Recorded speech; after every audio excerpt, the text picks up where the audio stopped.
All right, Andrew, does this surprise you, the wide margins of people on both sides of the aisle among every political demographic possible who oppose disbanding the police?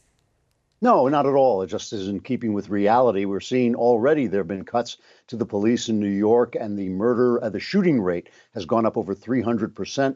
Over 100 people were shot in Chicago over the weekend.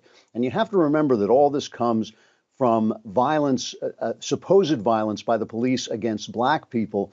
When 9 unarmed black people were killed by police last year, 9, and that's not to say they were innocent people, it's to say they were unarmed.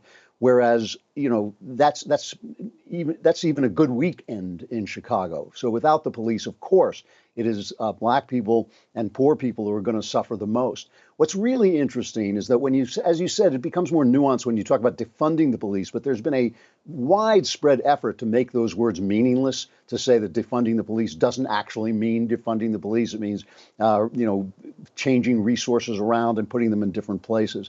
What's also interesting is that another poll showed that 94%, almost 100% of Democrat college students favor defunding the police, which tells you where this movement is coming from. It tells you who is putting this in the minds of people and who is putting it forward as a reasonable thing to do when it's actually a disastrous thing to do.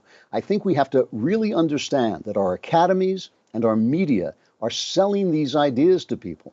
And those of us who are realists, let alone conservatives, forget about conservatives, those of us who are simply realists, have not really grasped the nettle of how destructive our media and our academies have become to the perception of reality, and have not really struck back. So this is a moment of revelation. It really is a moment of revelation when we see who the left is, what they want, what they're doing, what their program is, and we'll find out whether people react strongly enough to take those reactions to the ballot box.